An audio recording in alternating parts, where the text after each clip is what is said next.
आजच्या युगातले heart break, ego, दुःख, sadness, भीती, आक्रोश, अडकून पडणं एखाद्या ठिकाणी, द्विधा मनस्थिती, काय करू काय नको करू, अशा असंख्य मानसिक आजार, विकार आणि या सर्व प्रकारांवर एकमेव उत्तर म्हणजे भगवद्गीता.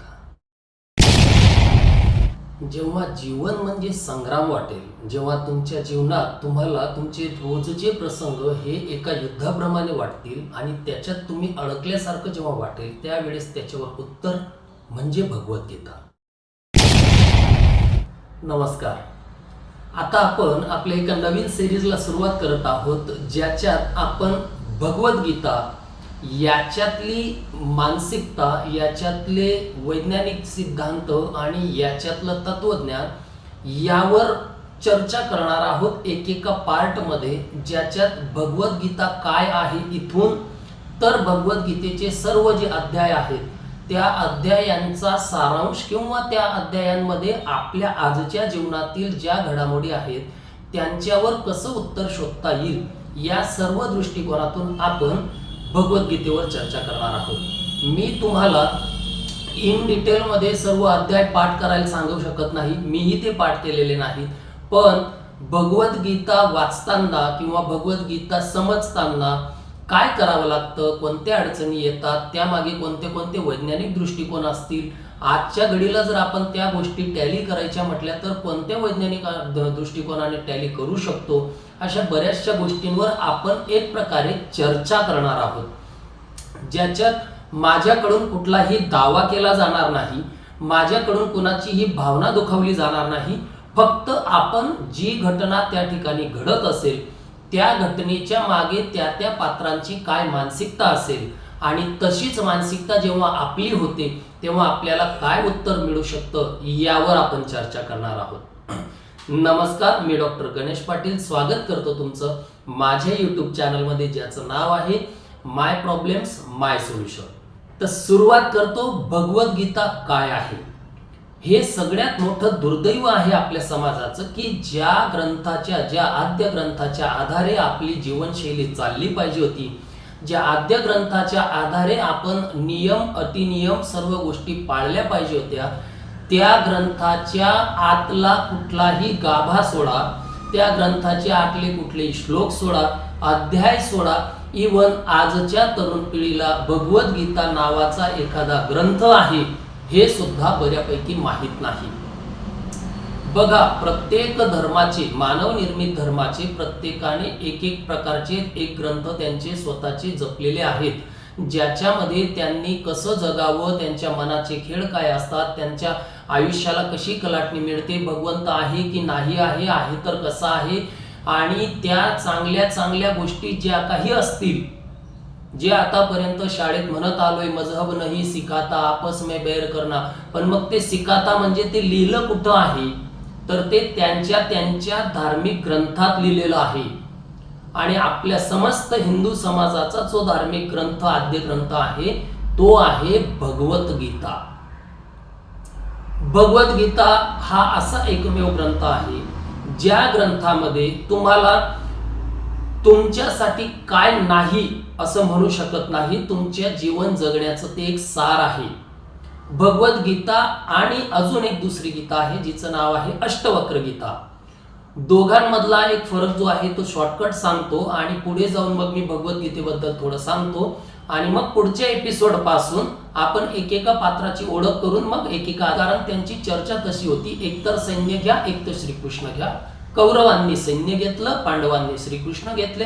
आता पांडव सेना आणि कौरव सेना समोरासमोर येऊन ठाकले, पण अशा वेळेसच अचानक अर्जुनाला असं वाटतं की मला अगोदर अंदाज घ्यायचा आहे की मला लढाईचं कुणाशी आहे. म्हणून दोन्ही सेनांच्या मध्यात अर्जुन श्रीकृष्णांना रथ आणायला सांगतात आणि तिथं उभं राहिल्यानंतर अर्जुन चोहीकडे नजर फिरवतात.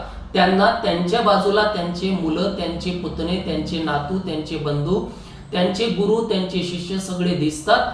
तसेच इकड्या कौरवांच्या बाजूला सुद्धा त्यांना त्यांचे चुलत भाऊ, त्यांचे नातू, त्यांचे मुलं, त्यांचे काका, त्यांचे गुरुवर्य, त्यांचे बंधुभाव, त्यांचे मित्र हे सगळे त्या ठिकाणी दिसतात, कारण हे दोघे एकमेकांचे चुलत भाऊच होते. मग त्यावेळेस अचानक श्रीकृष्णांना अर्जुनाने सांगितलंय की एवढे सगळ्या लोकांना पाहून मी यांना मारावं ही इच्छा माझ्या मनात उत्पन्न होत नाहीये, मी यांच्याशी लढावं ही इच्छा माझ्या मनात उत्पन्न होत नाहीये. मी माझ्या जवळच्याच लोकांना मारून टाकेल आणि त्या लोकांना मारल्यानंतर जर मला ते राज्य मिळणार असेल तर ते राज्य उपभोगण्यात आनंद तो काय, आणि जर मी त्यांना मारत असेल तर मी जिंकलेलं राज्य दाखवू कुणाला, आणि अशा वेळेस मी हे करू शकत नाही असं म्हणून सरळ शस्त्र खाली ठेवून रथाच्या एका कानवड्यात अर्जुन बसतो. आणि आता ते युद्ध करणं का योग्य आहे हे अर्जुनाला जे श्रीकृष्ण समजवतात, याच्यात ह्या दोन जणांची एक संभाषणात्मक बातचीत चालते, ज्याच्यात कृष्ण अर्जुनाच्या प्रत्येक भावनिक मानसिक चाललेल्या उलथापालथीचं उत्तर देतात, आणि ते उत्तर म्हणजे आपली Bhagavad Gita. Diagnosis of root cause, एखाद्या आजारपणाचं समूळ खाली जाऊन जे मूळ कारण असेल ते कारण शोधणं आणि त्याची ट्रीटमेंट करणं म्हणजे भगवद्गीता. दुसरी आहे अष्टवक्र गीता, जे अष्टवक्र हे थोर संन्यासी होते, त्यांनी राजा जनकांना सांगितलेली आहे. भगवद्गीता ही युद्धभूमीवर सांगितली गेली, अष्टवक्र गीता ही महालात सांगितली गेली.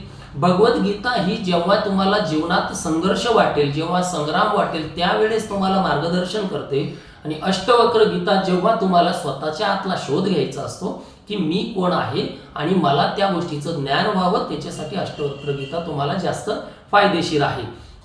पुढचा मुद्दा, भगवद्गीता मग इतके जुन्या वर्षापासून 5000 वर्षापूर्वी जर श्रीकृष्णांनी भगवद्गीता सांगितलेली आहे, तर भगवद्गीता राहिली लक्षात कशी, तर सगळ्यात महत्त्वाची गोष्ट, भगवद्गीता ही संस्कृत भाषेत सांगितली आहे, आणि संस्कृत भाषा ही बोलली जात नाही तर ती गायली जाते. उदाहरणार्थ आपण कुठलाही मंत्र किंवा कुठलाही श्लोक म्हणताना आपण वाचत नाही तर तो आपण गातो. जसं गायत्री मंत्र आहे, ओम भूर्भुवस्वः तत्सवितुर्वरेण्यम, म्हणजे तुम्ही कुठल्या तरी एका चालीत आणि लयीत ते गात असतात आणि गायलेलं हे पिढ्यानपिढ्या लक्षात राहतं. म्हणून पिढी दर पिढी ती गोष्ट पुढे येत गेली आणि ती भगवद्गीता आजही सगळ्यांच्या लक्षात आहे. पुढचं, अर्जुन जो होता हा युद्धाला नकार देत होता, त्याच्यामुळे त्यावेळेस त्या अर्जुनाच्या मनात काय भावना असतील, जसं त्याच्या मनात काय शंका असतील, त्याच्या मनात काय विचार असतील, आणि त्याचं ते जे त्यावेळचं वागणं बोलणं आहे ते वागणं बोलणं आणि त्याचे त्यावेळचे जे विचार आहेत ते एकमेकांशी सुसंगत का जुळत नाहीयेत, या सगळ्या गोष्टींचं एक मानसिक विश्लेषण श्रीकृष्ण लगेच पकडायचे, आणि त्या पकडलेल्या विश्लेषणाचं जे मूळ कारण आहे ते शोधून त्याच्यावर उत्तर श्रीकृष्ण अर्जुनाला द्यायचे, ती म्हणजे आपली भगवद्गीता. दुसरी गोष्ट, भगवद्गीतेतलं अर्जुन हे असं एक पात्र पकडायचं आहे जे तुम्ही तुमच्या स्वतःशी जर रिलेट केलं, त्याच्या जागी जर आपण स्वतःला पकडलं तर आजच्या जगामध्ये आपले हृदयावर होणारे घाव, कोणीतरी तुमचं मन दुखावतं, कोणीतरी तुम्हाला त्रास देतं, कोणीतरी तुम्हाला छळ करतं, अचानक कोणीतरी बदलल्यासारखं वागतं, एखाद्या गोष्टीत तुमचा गर्व आहे, तुमचे दुःख आहेत, तुमच्या भीती आहेत, आक्रोश आहेत, एखाद्या कठीण प्रसंगात तुम्ही अडकून पडलेले आहेत, तुमची मानसिक स्थिती ही द्विधेची असेल, तुम्हाला काय करावं हे सुचत नसेल, या सर्व मानसिक त्रासांवर जर उत्तर काही असेल तर ती आहे आपली भगवद्गीता. पुढची गोष्ट, जर साध्या भाषेत म्हणायचं म्हटलं, आपल्या शरीराचा अभ्यास करताना की आपल्या शरीरात मेंदू आहे, आपला गर्व अस्तित्वाचा इगो आहे, आणि तिसरं म्हणजे आपला आत्मा आहे.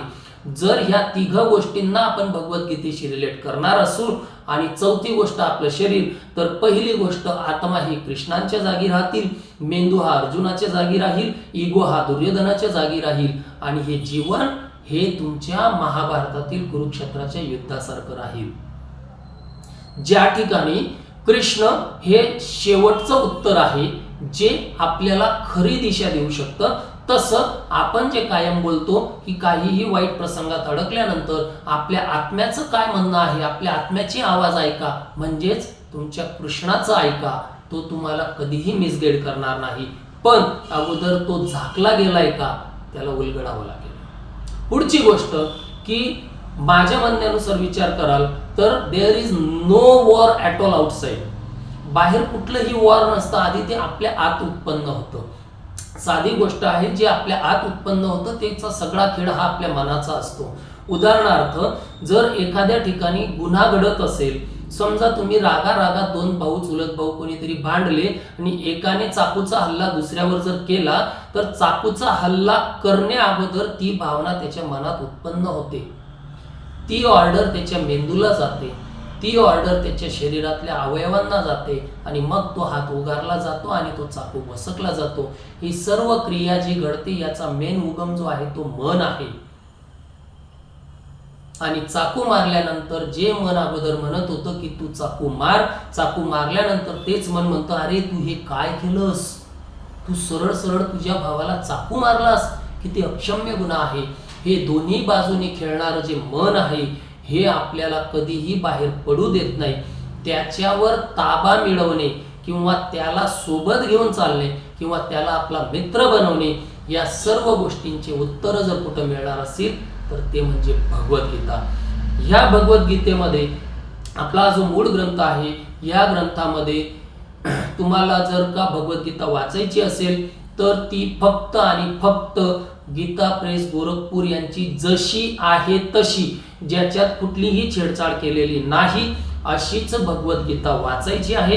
त्या भगवद्गीतेमध्ये किंवा कुठलीही धरा त्याच्यामध्ये तुमचे 18 अध्याय आणि 700 श्लोक आहेत. प्रत्येक श्लोकामध्ये 2 जणांचं बोलणं आहे. ही भगवद्गीता ऐकली कोणी तर अर्जुनाने, संजयांनी आणि धृतराष्ट्रांनी. कारण धृतराष्ट्रांना दिसत नसल्यामुळे महर्षी व्यासांनी जे आपले त्यांचे शिष्य होते संजय, या संजयांना दूरदृष्टी दिलेली, जेणेकरून संजय घरी महालात बसून कुरुक्षेत्रावर काय घडतं याची इत्यंभूत माहिती ते धृतराष्ट्रांना देतील. म्हणून ज्या वेळेस कृष्ण ती गीता अर्जुनांना सांगत होते त्याच वेळेस ती गीता संजयांनी पण ऐकली आणि तीच गीता तशीच्या तशी संजयांनी धृतराष्ट्रांना पण सांगितली. ज्यांना ती गीता कळली त्यांच्या आयुष्यात बदल घडला, ज्यांना गीता कळली नाही त्यांच्या आयुष्यात बदल घडला नाही. तर गीता कळण्यासाठी आपला पुढचा जो एपिसोड येईल त्याच्यामध्ये संजयांना दूरदृष्टी कशी मिळाली असेल आणि त्याचे आजचे वैज्ञानिक दृष्टिकोन काय असू शकतात, त्याच्या पुढच्या याच्यामध्ये गीता समजताना काय अडचणी येतील त्या आपण पाहू आणि त्याच्यानंतर मग आपण एकेका अध्यायाला सुरुवात करणार आहोत. या 18 अध्यायांचं नाव सांगून देतो आणि आजचा व्हिडिओ संपवतो. पहिला आहे अर्जुन विषाद योग, दुसरा सांख्य योग, तिसरा कर्मयोग, ज्ञान कर्मयोग, कर्म संन्यास योग, आत्मसंन्यास योग, आत्मसंयम योग, ज्ञान विज्ञान योग, अक्षर ब्रह्म योग, राजविद्या राजगुह्य योग, विभूती योग, विश्वरूप दर्शन योग, भक्ती योग, क्षेत्रज्ञ योग, गुणत्रय योग, पुरुषोत्तम योग, देवासुर स्वद्विभाव योग आणि श्रद्धात्रय विभाग योग आणि मोक्ष संन्यास योग. हे सर्व 18 अध्याय आपल्याला त्याच्यात मिळतील. ज्या प्रत्येक योगामध्ये आपण आपलं जीवन जगत असताना कोणत्या मार्गाने आपण जाऊ शकतो हे सर्व मार्ग तिथं दाखवलेले आहेत. आणि या सर्व मार्गांमध्ये सगळ्यात चांगला मार्ग कोणता आणि त्याचे पुरावे काय या सगळ्यांची चर्चा म्हणजे आपली भगवद्गीता. अपेक्षा करतो या सिरीजला तुम्ही जास्तीत जास्त रिप्लाय देणार. ज्यांनी कोणी भगवद्गीता वाचली नसेल, ज्यांनी कोणी भगवद्गीता पाहिली नसेल त्यांनी भगवद्गीता घ्या, आपला व्हिडिओ ऐका, किमान भगवद्गीता वाचल्याचा आनंद तुम्हाला मिळेल. अपेक्षा करतो ही सिरीज तुम्हाला खूप मनापासून आवडेल आणि तुम्ही जास्तीत जास्त लोकांपर्यंत ती पोहोचवाल. माझा व्हिडिओ जास्तीत जास्त लाईक करा, शेअर करा आणि सबस्क्राईब करा. रामकृष्ण हरी.